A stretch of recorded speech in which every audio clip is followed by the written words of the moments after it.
Mulibwanji. Mulibwanji is a typical greeting in the language Nanja, which is one of the more recognized dialects in Lusaka, the capital of Zambia. And it pretty much means, hey, how are you doing?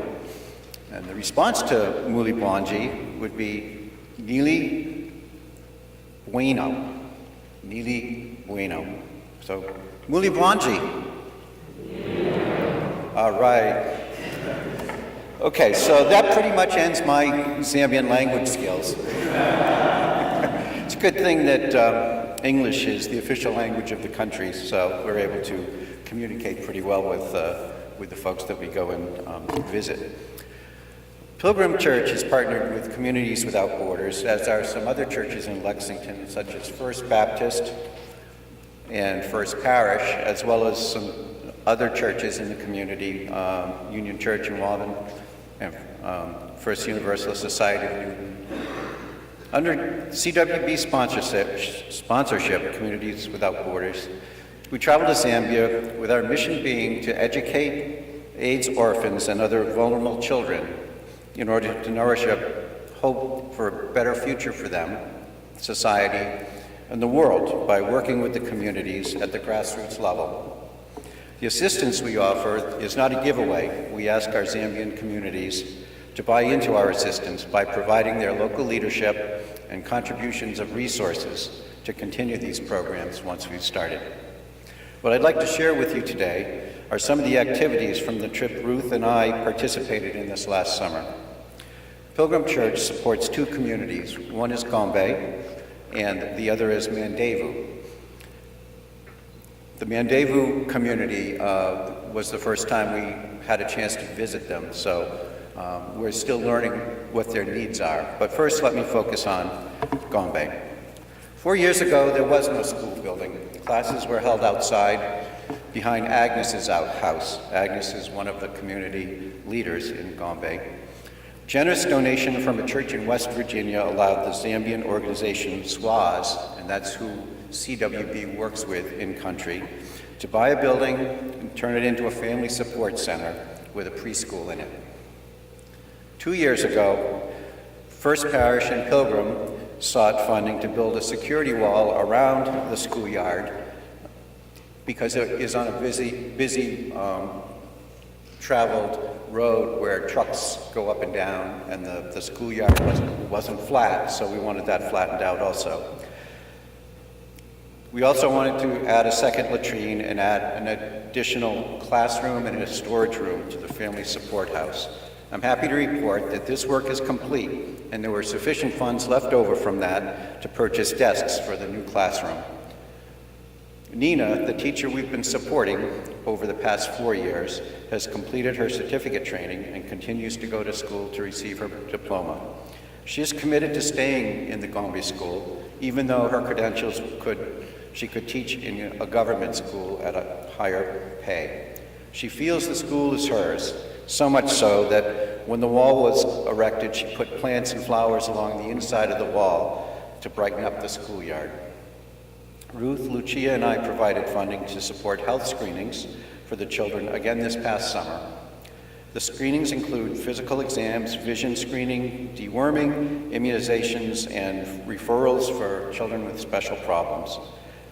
In addition, the deworming immunizations, also if there is a problem in the family that would be spread amongst the family just by contact within their small community, their families were given the correct medicines to take care of it as a family unit. While the turnout last summer was disappointing compared to the first year we did it, the results indicated that the children and their families required less medical intervention.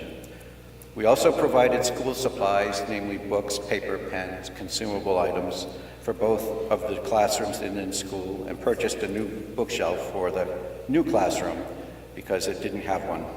The women of the community make bracelets and necklaces to sell at craft fairs, and we brought some back, so you'll be seeing them out in the sunroom. And the profits for these are used to pay for electricity in the family support homes. So this is an example of how we start something, get the ball rolling, and let the community take it over. Our second community, Mandavo, already has an established education program. Their needs are more centered with the generation of funding to support their preschool. They make and sell uniforms for children going to government schools.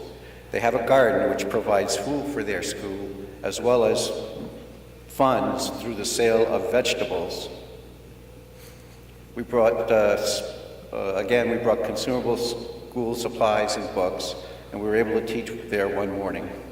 One of my projects, I always try to do a little project, is to help them repair their sewing machine. Their sewing machine is a treadle type sewing machine that maybe you remember your grandparents might have had, and they're sold around here in antique stores. Well, I had to find a belt for the treadle to connect to the sewing head unit. I was successful. This summer, we hope to get a better understanding of what their needs are and how we can help them.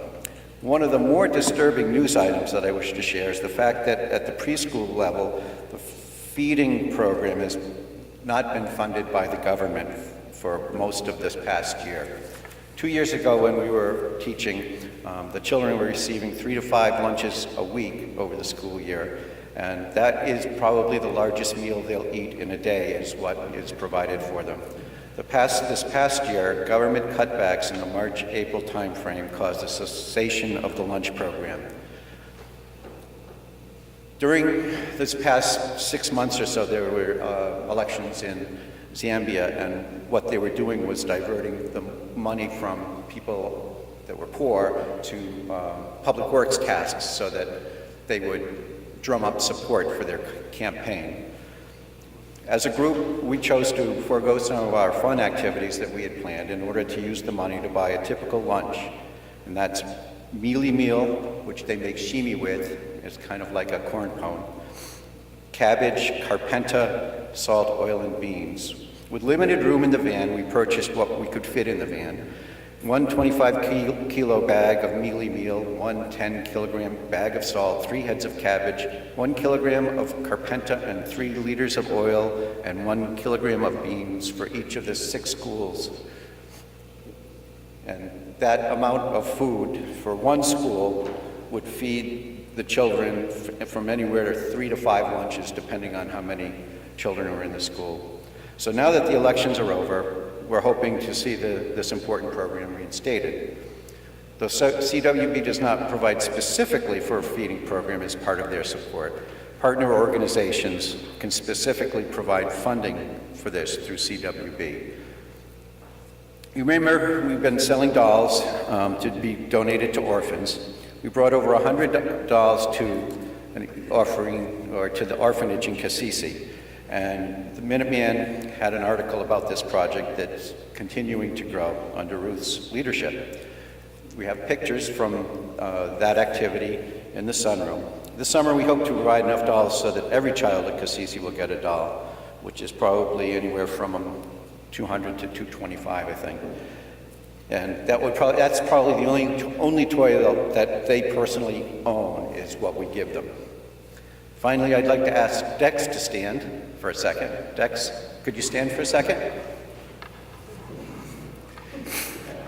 Dex has donated suitcases full of tennis balls for us to bring on our trip.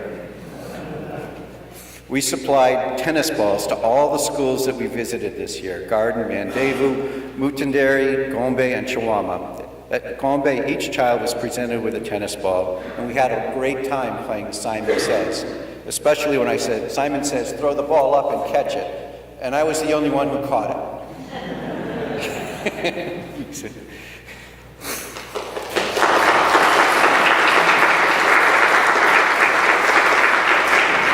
At other schools, we were able to leave enough tennis balls for about half the children at the school, so they'll have to share the wealth in the schoolyard. Here we have a poster board honoring Dex that illustrates the distribution of the tennis balls.